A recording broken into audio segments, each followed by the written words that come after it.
Good morning.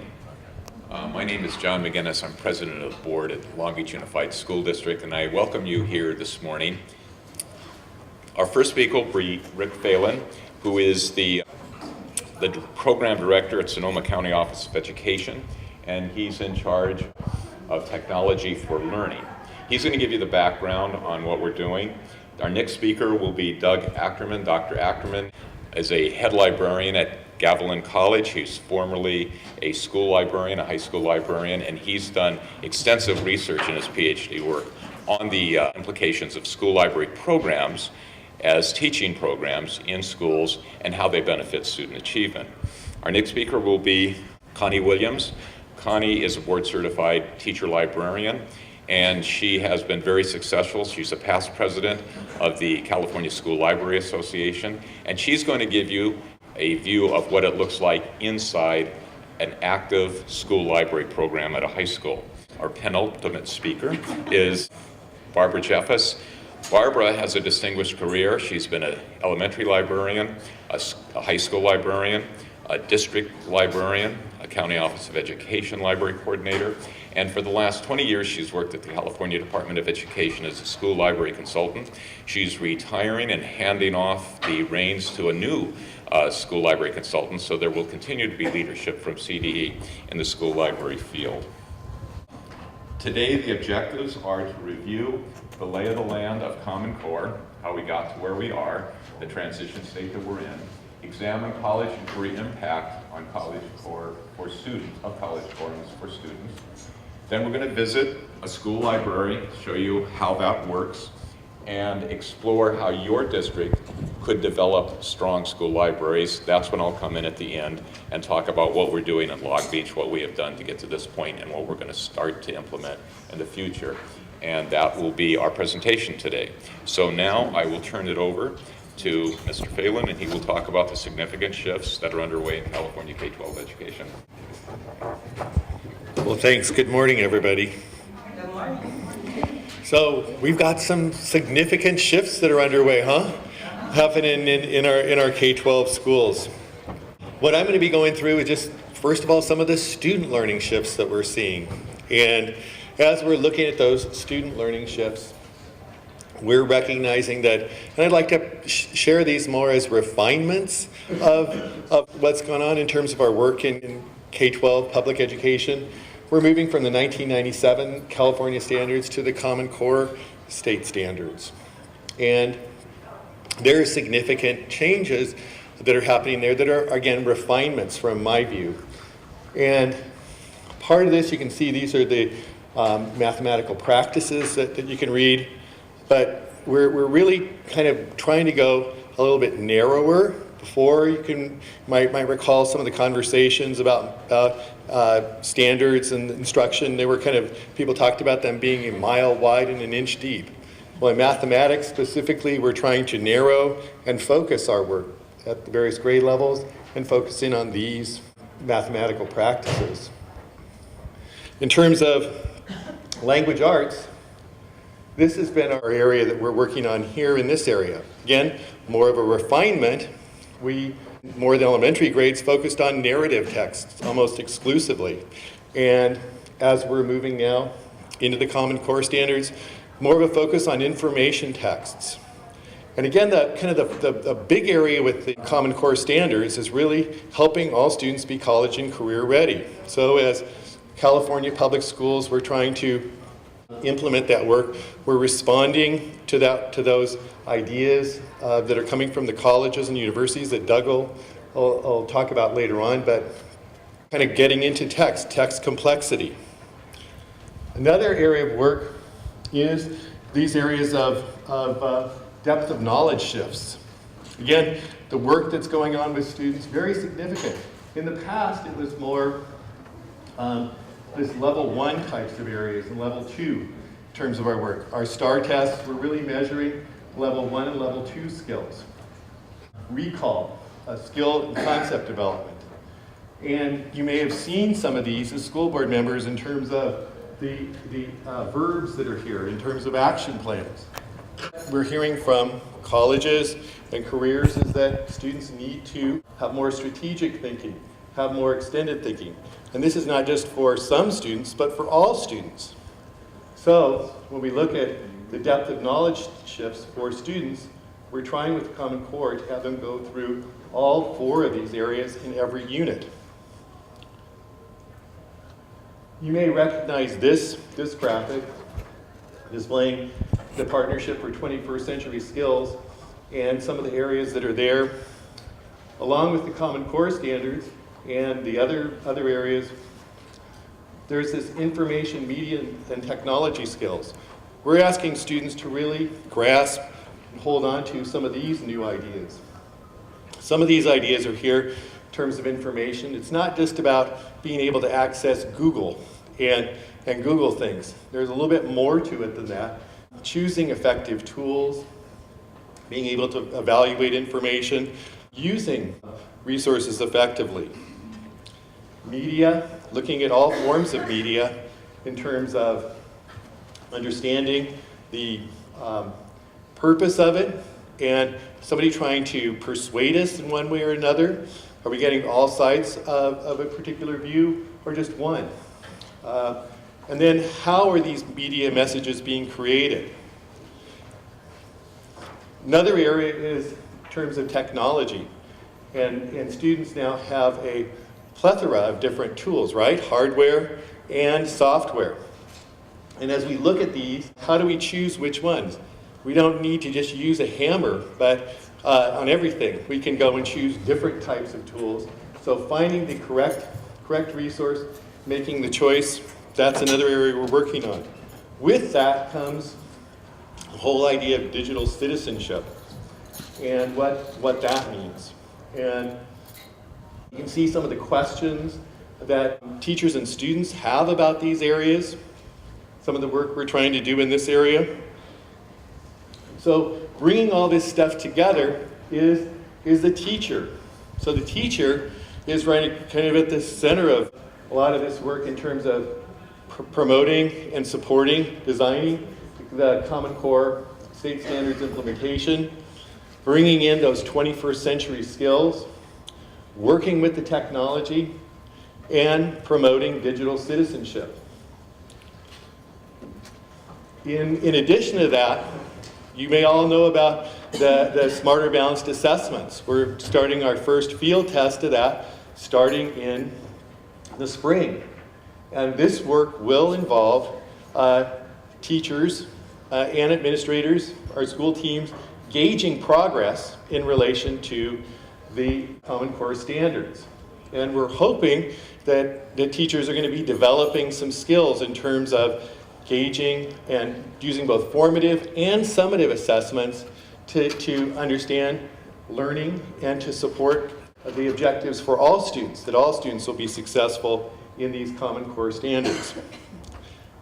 The trick in it is kind of managing the materials, right, that's here. So the print resources, the digital materials, and then the applications and activities.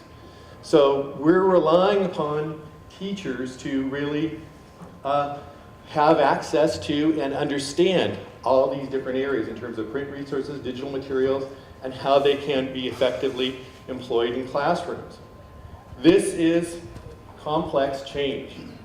And when we think about complex change, we know that there are factors that need to be there for there to be effective change. There needs to be vision, there needs to be skills, there needs to be incentives, there needs to be resources, and there needs to be an action plan. What we know about if any of these different elements are missing, we see these factors here. So if there's no vision, we have confusion. If there's no skills, we're going to have anxiety. If there's no incentives, we're going to have resistance. If there's more of all these other areas but no resources, we're going to have frustration. And finally, if there's no action plan, we're going to look at this as kind of a treadmill.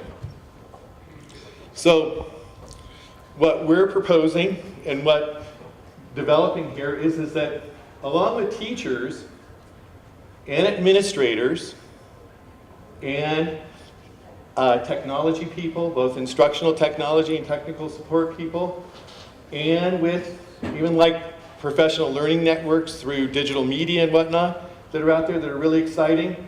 We're proposing that the teacher librarians have a very important role in putting this Common Core standards into action in our schools. And with this idea, I have this Venn diagram, and the diagram shows here the administrator and the teacher. Down here is the teacher librarian. What we're seeing and what we're proposing is that the teacher librarian really branches out here and supports the work of the site administrator in promoting Common Core state standard leadership, information media literacy leadership, and technology integration leadership. We're seeing the teacher librarian also working in conjunction with the teacher in terms of helping manage those learning materials, whether they be print materials, digital learning resources, the learning management systems, and databases. When all these things are together, we're seeing a professional learning community that has action and is going forward with Common Core standards implementation, technology integration, information media literacy, and digital citizenship.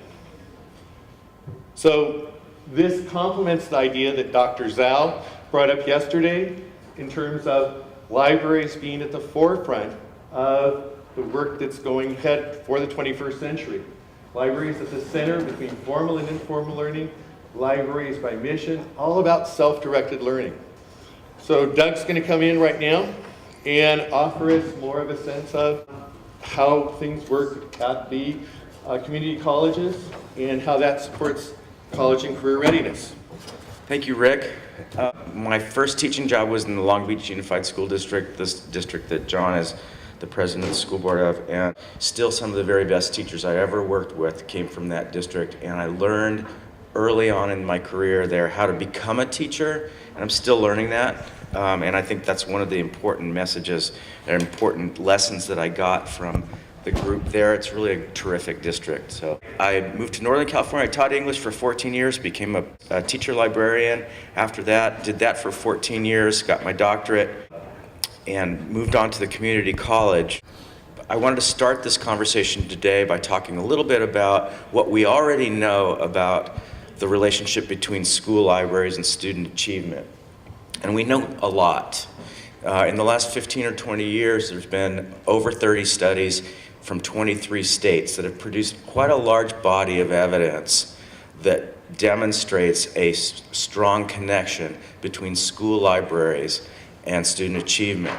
In my study in California, some of the strongest relationships between library programs and student achievement were demonstrated in some of the strongest relationships in the country.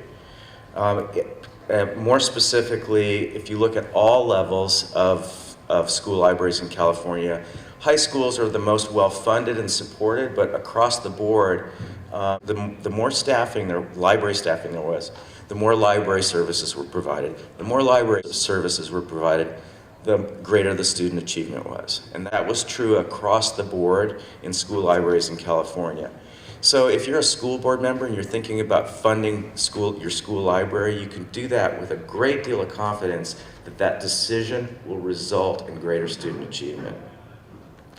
When I moved to the community college, one of the things that I realized intimately was that students came to college not really prepared. The ACT test, the ACT collects as part of their test, like the SAT, data about college readiness, and there's 4 benchmarks for college readiness. And of all the students who take that in California, only 1/3 of them pass all 4 benchmarks. Over half of them pass fewer than 2 or fewer. So, and then if you look at, these are only the people who take the ACT, so those are mostly students going on to a 4-year university. So if you look at the community colleges, the data is even a little grimmer. And fully 80% of the students that enter our community colleges need some kind of remediation in English or math. So our students are not prepared when they go to college, regardless of how they do on their STAR tests, right? So this is where the Common Core, I think, there's some potential here in the Common Core. So one of the questions I've been asking, because I've been thinking about the Common Core a lot, is how does that align? How does this new set of expectations at K-12 align with college level expectations? So I did a little research and wrote an article on this. You can read more about this online, right? It's online. I asked 4 different instructors from different fields to tell me about the expectations they had for success in their classes in reading, writing, and research. I only have time to talk about reading and research right now because we have a limited scope of time. When I interviewed them, in terms of reading, some really key themes emerged across the board, and one of those principally was students need to read actively. What does that mean? It means questioning, it means paraphrasing, it means summarizing, comparing, annotating, making connections between the text and themselves, between the text and their community, between the text and other things that they've learned in the class, between that text and other texts. This whole notion of putting texts in conversation with each other is something that gets talked about and looked at really a lot at the college level, and it should be starting earlier. A couple of other key themes, I'm not going to go over all these, is reading, critically evaluating not just the validity of the source, but the validity of the argument, looking at the reasoning and the logic and seeing if the arguments are well supported, and so really evaluating the content. And then finally in here, reading strategically. I was surprised at this finding. The English teacher talked about the difference between reading fiction and nonfiction.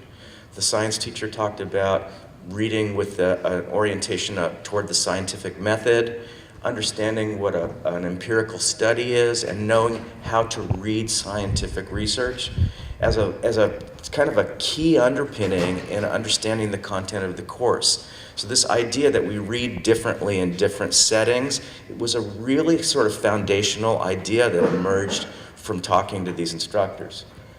So how does this relate to the Common Core? So I looked at what they said, and I compared that to the Common Core, and there's a section in the Common Core called College and Career Readiness Anchor Standards. I think these are really powerful tools for having discussions about what's happening in your schools, because this is the purpose. We are preparing students to send them out beyond high school, and these readiness standards, I think, are really meaningful starting points for conversation.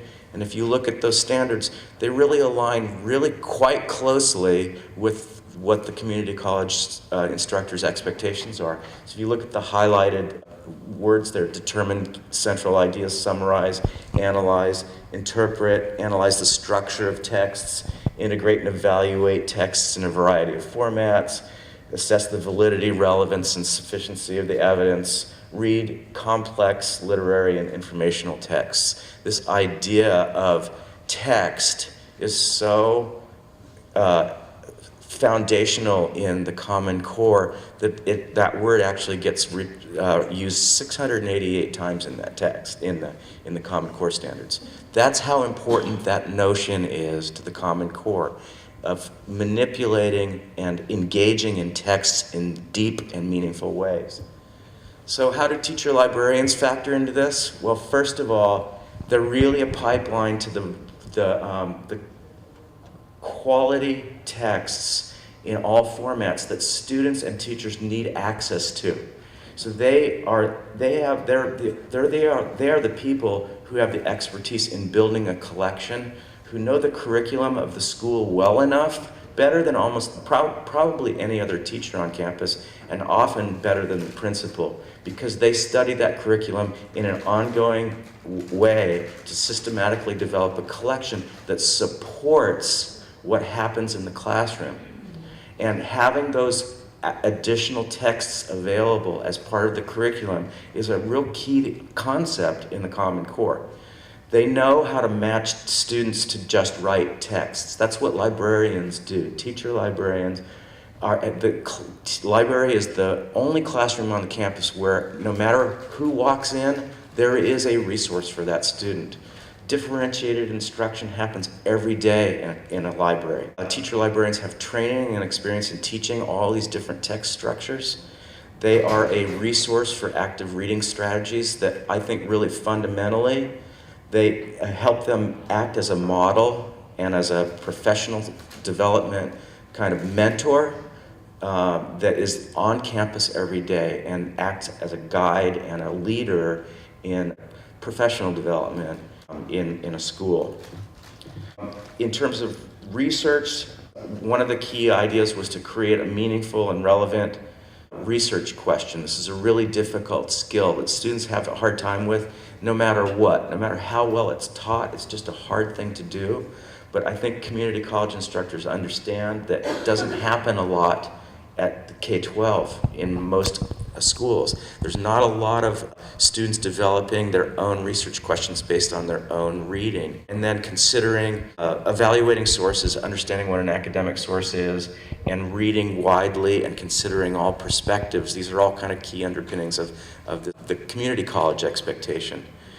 The college and career readiness standards really echo this. So all of the concepts that the instructors talked about as being important are really echoed in these college and career readiness standards, including the ability to create a focused, to do research based on a focused research question, and again, to draw evidence from literary and informational texts. So this idea of text, again, is a kind of a standout idea. So teacher librarians' role in that, well, first of all, they are the experts on a campus in teaching students to locate and evaluate and use information. They have more experience than anybody else on a school campus teaching units that really scaffold research, writing, and reading skills in a meaningful way. Why? Because they do it every single day. Most teachers have a research project. They might have one or two in a year. Librarians have it every day. So they have a ton of experience in knowing what works in developing those lessons in a way that really makes sense to students. They have a deep knowledge of the school curriculum, and they build that collection actively, as opposed to a classified person who doesn't have training, a clerk who doesn't have training in doing this. This is somebody who has academic training in building a library collection that supports the curriculum. And then finally, again, they are a collaborative partner and a mentor in bringing other teachers along to become real masters of implementing the Common Core. So what? I think we all know too many students, not just California students, come to college unprepared. And that the Common Core, I think, really does. It's a good model to actually help better prepare students to enter college. And finally, I really firmly believe this, passionately believe this, that teacher librarians are uniquely positioned to provide Common Core instruction, to act as mentors, to provide resources, to provide professional development, and be a constant presence on a campus as leaders in the development of Common Core. So next we have Connie, who is my favorite school librarian. She's going to tell you what it means to be a teacher librarian. When you walk down the hall at my school, you see the sign, the student-made library is this way. I'm part of a library team. I come from Petaluma High School. Petaluma High School is in Northern California. It's got a large vocational ag school, as well as a robust A to G to university route.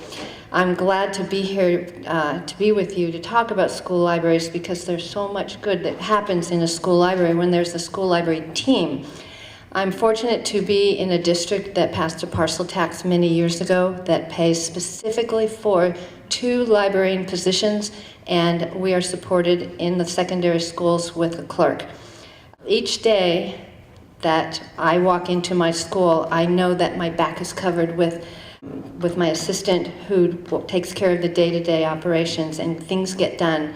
So when you have that team, you have the day-to-day operations that get done. Books come in, books go out, students get help on a daily basis from my assistant, and I'm there also to provide assistant and instruction, but also the professional development and all those things that Doug mentioned in terms of helping students and teachers do what they need to do. We have a dual credential. We come from the classroom, Even though some come from the other venues, we have a teaching credential in the subject area and the teacher librarian credential. And while many teacher librarians come from an outside venue like a public or academic library, most of us do come from the classroom and into the secondary credential. Many hold master's degree. The curriculum that the pre-credential school librarian gets is the subject area that we've been talking about. We learn how to know where information comes from, where it goes. We spend time learning how to collaborate with our teaching colleagues in the classroom. And so the subject that Common Core is very concerned with is our subject. And so we do it. And like Doug says, we do it every day. So that leads us into the idea of all things social media. We're on it. We are a part of it. Look at these logos. This is where our kids live every day. Our littlest guys and gals are out there dancing in the cyber winds, and sometimes they do get buffeted around. Our job is to help them navigate the chaos that we call cyberspace, teaching them how to behave well, how to become resilient, how to respond appropriately if they're found in an uncomfortable situation, and to find solutions with trusted friends and adults. And so, as you navigate, as school board members, as decision makers for your district, as you navigate through the many state and national education codes that require us to have plans that address the teaching of these things, bring a librarian to the table. Teacher librarian can speak with authority on digital information, literacy, and safety, and we can help pinpoint big picture ideas, because we do work with every teacher in the school. Alongside the principal, the two of us are kind of, and possibly the ed tech people, are the people that work with all the disciplines throughout all the day. One of the ways to demonstrate is in our district. We have our 4 librarians are meeting this coming Monday to begin our articulation writing on a cyber safety whole articulated program curriculum, K-12, so that all students receive this kind of information at an early age. I thought that looking at the capacities that the Common Core has would be the best way to look at how the school library works within the big picture. The capacities are what, if a school is teaching and working with the Common Core standards, then this is what the students will look like as they walk up to the podium to receive their diploma. We can't tell what their future is going to look like.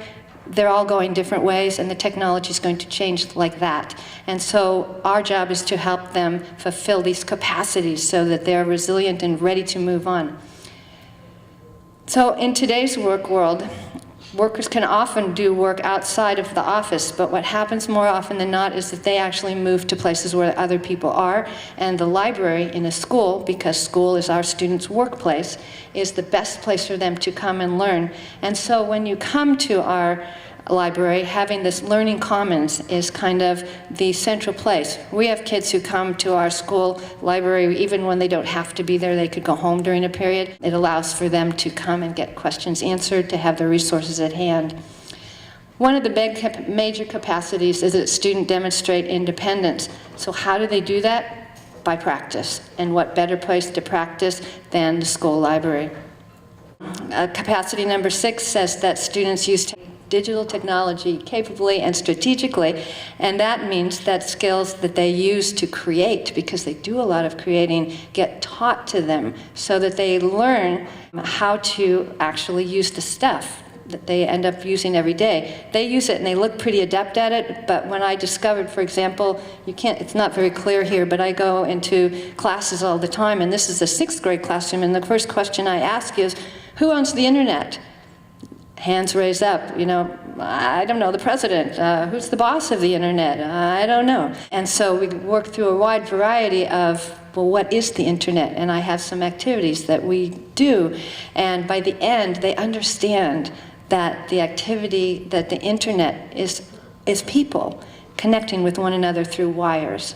And that one way or another, they're responsible for their end of that. And they're responsible for being the boss of their own internet. So what does it look like when you walk into a 21st century library? It looks crowded, it looks like there's a lot of kids there, and it looks like there's a lot of action going on. And indeed there is.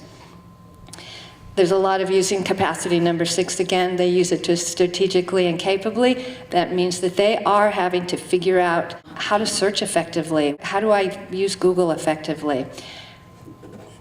They use our databases because Google's not the only game in town. And so they use databases that we curate for them. Petadata, which is an example here, is the data that Petaluma librarians have put together as our shared resources, and all the students in our district have access to that, whether they have a mobile device or at home. I tell them if they're going to Tahoe for the weekend and they have homework, they've got their phone with them and an internet connection, they can do their homework, no excuses anymore. And Petadata is one of those avenues. They learn how to take notes. They learn how to cite correctly. They learn what the source of their information is, so that when they look at a website, they can tell us who wrote this website, why did they write it, who did they write it for, and why is it important? And one of the ways to know it's important is because, is this information useful? Is it authoritative? And so if California's Velcro cop is having a hard time, they really need to know whether that's true or not, okay?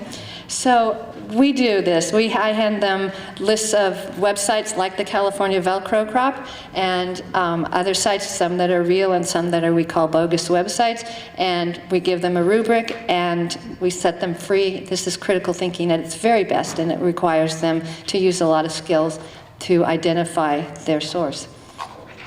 They respond to varying demands of audience, so that as we ask our kids to create more, we ask them to spend more time looking at what they're creating, why they're creating it, and who they're creating it for. Because literacy is so important to us all, and we realize that literacy is coming up, as Doug says, in many ways, in many forms. They're reading when they're tweeting, they're writing when they're tweeting, all of those things are literacy. But it's in the school library where they can get the best reading ever, and it's the school librarian that will help them find that reading. We provide access to students of all ages throughout the whole entire school, so children of poverty who have no access at home have access at their school libraries. They come to understand other perspectives and cultures, and they do that through experiences in the library. This comes from a simulation that 3 schools put together, and I was the librarian of record for all of those schools, helping them to provide them with the information they needed before they could walk through the door and begin trading. We bring artists, speakers, writers to the library so that kids need experiences. The more they have and are exposed to, the more then they can choose. My favorites are when they come back and they say, "Do you remember that poet guy that taught us how to write poems? He was so cool, I remember him." And my all-time favorite, I was in Washington, D.C. this summer, and I walked into my congressman's office, and as I walked through the door, I was greeted with, "Miss Williams?" I was like, "What? Well, who knows me here as Ms. Williams?" And it was a student of mine who had gotten the bug when Lynn Woolsey came to our school, and he thought it was so cool to work for a congressperson. And he worked his way up and is now a legislative aide in Washington, D.C. It started there in a school library. We also use realistic and authentic learning. This is a slide of the memory trail from the National Park Service. We worked together with a history class, and the kids did what we call voice threads, and they all articulated the change they wanted to be, and they created these voice threads, and it's now lodged as authentic learning on the National Park Service memory site. The thing that's important about this is that as they create things that actually get used and seen by others, their questions about, or when they whine, "Why do I have to cite?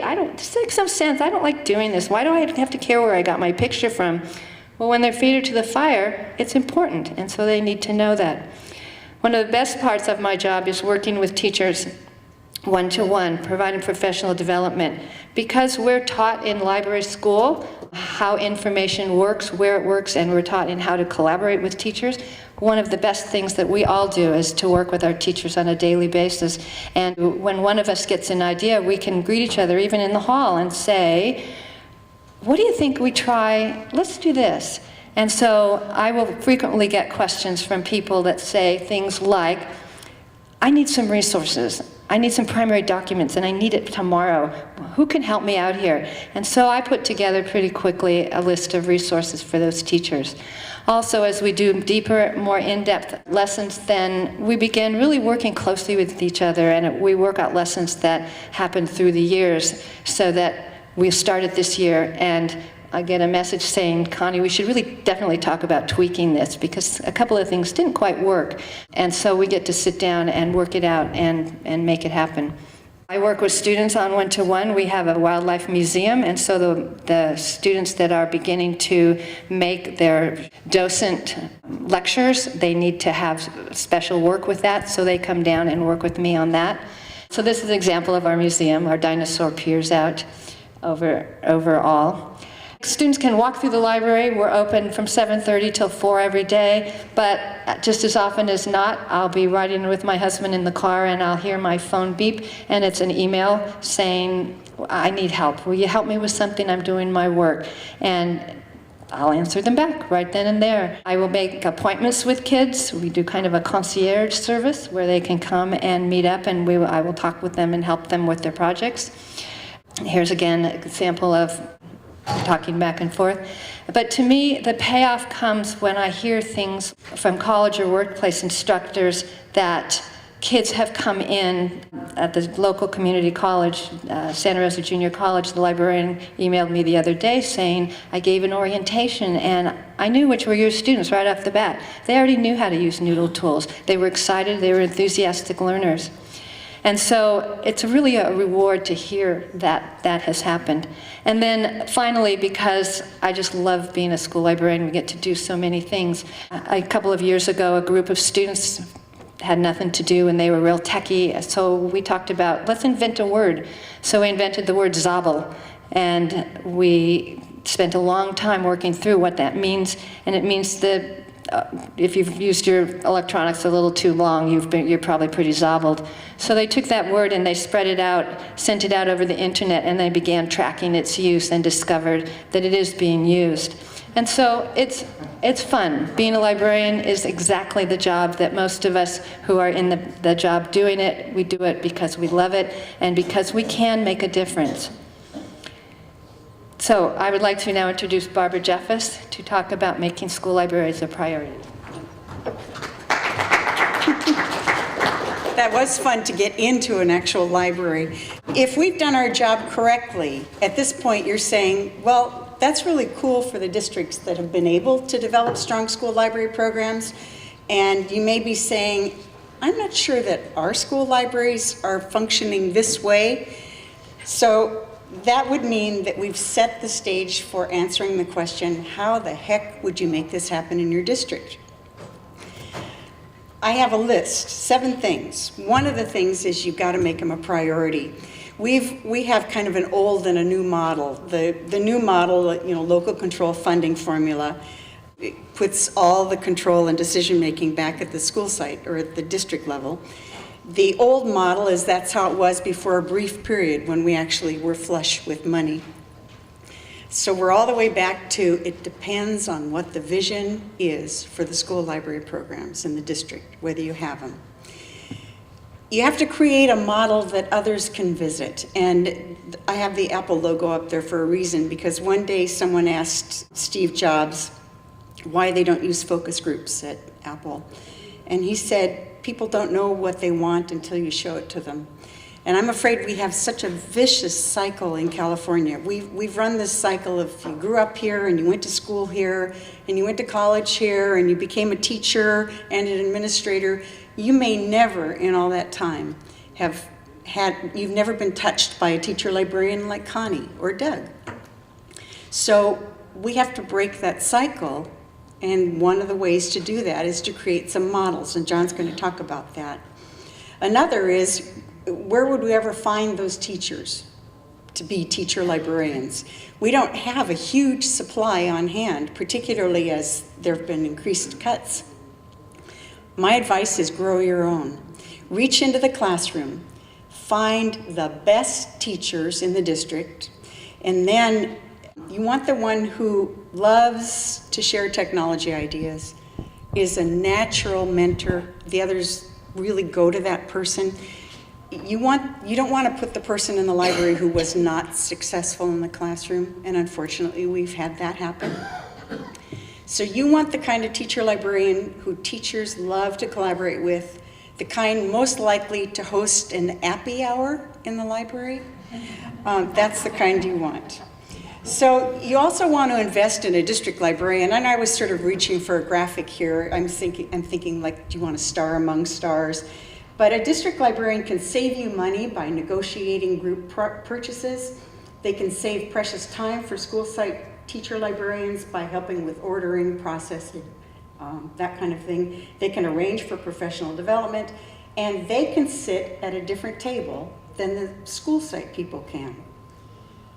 You want to invite the library program to that table. I don't know if you can see this, but this happens to be a table made out of books. It was in Minneapolis in a coffee shop. But being part of the discussion is mutually beneficial for the teacher librarians and for the decision makers, because you hear what each other needs, what each other wants, and that's a real important connecting point. You want to develop board policies that address this kind of library that we're talking about today. I worked with CSLA several times to update their policies, and they're once again behind because we've had so many changes in funding for school libraries. So I just wanted to point out that if your district has access to their policy services, but John's going to give you a more concrete example. And then the other thing is get into the school libraries in your district, whether they invite you for a special event or whether you're on that campus, drop by. My superintendents, I work for the state superintendent, they often make it a point to tell me, oh, by the way, Barbara, we stopped in at the library at that school where we were. So a visit from the state superintendent is a big deal, just like a visit from you in your district would be a big deal. So now you're probably saying, that's good. Those are, how do we fund it? Where do we get the money? But I think before you can look at where you get the money, you've got to look at what exactly are you funding.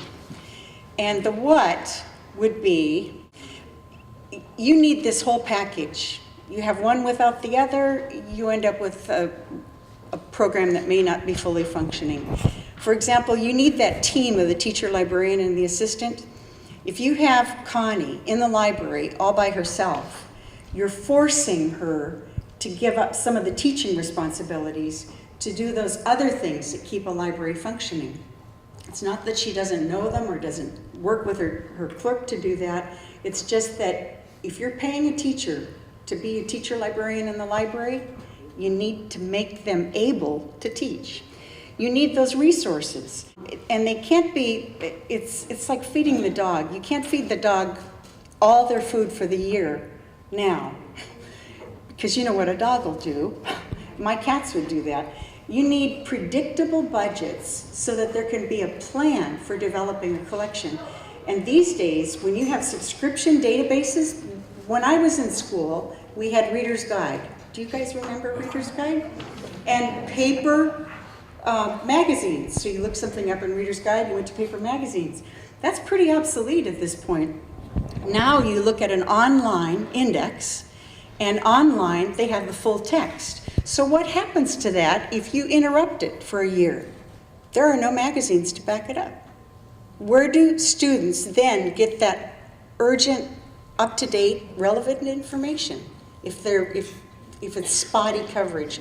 You need technology, you need professional development to keep learning, you need that district library leadership, and you need a physical place. I talk to architects all the time who say, well, we don't need libraries anymore, they're obsolete, so we'll just have everything be online. Well, the reality is that that doesn't work for every learner, and it doesn't work for teachers, and it particularly doesn't work well for K-12, where we're really developing literacy. So now, those are the things you're going to fund in the package. So now we're back to how can you fund them, and I will take a very brief time to talk about these. We've got local control funding formula kicking in this year. I'm one of those categorical people who said, I think it's okay to have local control for everything else, but can't we have categorical for school libraries? So there's some line in the sand below which no California student would miss out. And unfortunately, we have such a disparate range of school libraries in our state. Connie said that at her community college they can tell which schools students have come from, and I hear that repeatedly. So you're required to develop a plan. My one suggestion today is that I urge you to make libraries a part of that plan, one way or another, that you get that word in there. If the library is everyone's classroom, it is the commons. That's why our theme today, it's the commons for your Common Core learning. You've got Common Core implementation funds coming up. And I have this little fear that a lot of that is going to head down the technology way. But why don't you look at, in the planning, how that technology could be actively used all year long, as well as for assessment. And the library makes a good spot for that. You've got Title I funds. There's recently some new research that, once again, supports that idea that children, well, the purpose of Title I is to ensure that children have a fair and equal opportunity to obtain a high-quality education. And the study, I think it was in Pennsylvania? I'm sorry, I won't go down that path. I'll make sure it's right. Showed that not only did the teacher librarian have a huge impact, but it had the most impact on students. Pennsylvania, thank you. Yeah, it's a new one, and I love that, and I can't read that part on my notes. And then, I need to mention this because we have districts all over the state that have passed local parcel taxes and written the school library into that. I know that doesn't fly in every community, but it's got to be listed as an option. So on that note, I hope that has started to answer your questions about how in the world could you have that kind of program. So let's look at a place where they have some exciting things happening. Thank you, Margaret. When I first got onto the board, the first thing I did, being a librarian before this, was look at the board policy. So the first thing we did was look at the board policy to see what it was for our district. And we discovered that it was incredibly out of date. I think it was probably 40 or 50 years old. I think it was written in the 60s when ASL had a model for that. So we put together a district committee that had district administrator, school library curriculum leader, 4 teacher librarians, 3 classroom teachers, a cook, and 3 principals. And we said, write a new board policy for us and bring it to us for review and proposal. I mean, that's our role as board members, is to write policy. So we relied on the experts to develop one for us. They examined the current district policy. They looked at CSBA's model for school libraries, which, as Barbara said, she helped write because they rely on her as CDE for that kind of expertise. We looked at state adopted model school library standards, and we looked at other policies and documents from across the country. They examined all of these, and then they looked at their original board policy. Now, you can't see this too well, but that's it. That was our original library policy, and it was titled Library Media Centers. It was the place, the Library Media Center. And in virtually every one of those goals in the policy, it was materials. That's all it wrote about. Something about materials. What was missing from the policy? There was no reference to technology or digital resources, no reference to flexible scheduling, no reference to accountability on the part of the library program, the librarian, or whatever, and no reference to instruction. Nothing about collaborative planning, nothing about the integration of the library program into the classroom, nothing about standards at all, on any level of any type. That's what was missing. So they wrote a new policy. You can't see it, but you will have access to this. This is at our website. We'll put it up at the CSBA website too, so that you can download it. But it became much, much longer. And what it included were 4 sections. One that had a description of a library media program. We no longer talk about the Library Media Center. We talk about the Library Media Program because it's an active program. We talked about, there's a section on district and school plans. The district has to have a plan for the district-wide library program, and each school has to have a plan for its program at its school level. Then there was a section on selection and evaluation of library materials, so that was a reference to the resources that are in a library. And then we had to have a small section, of course, on fees and how we handle fees. The description on the district level is the governing board recognizes that school libraries support the educational program by providing access to and instruction in a variety of information resources. The district shall provide school libraries with up-to-date books, reference materials, electronic information resources necessary to promote literacy, support students in achieving academic standards, and prepare students to become lifelong learners. And then the district's school library program shall provide, and this is what they have to do, library instruction in the ethical, legal, and safe use of information so that students learn to, and then we get into the things that have already been mentioned, accessing information, evaluating and analyzing it, organizing, synthesizing, creating and communicating, integrating information. We did this 4 years ago before Common Core was fully developed. And yet those are all echoing concepts from Common Core. And then the district school library program had these other 3 sections. The teacher-librarian collaboration is important, a collection of current print and electronic resources, media, and then assistance and integration with classroom teachers working in partnership and collaboration. The district plan shall provide the district's vision and goals, and it'll refer to staffing, professional development, facilities, selection and evaluation, and prioritization of needs. And then we get into implementation. Implementation is starting this year, because for the last 4 years, we've been doing cutbacks. Now here's what's important to note.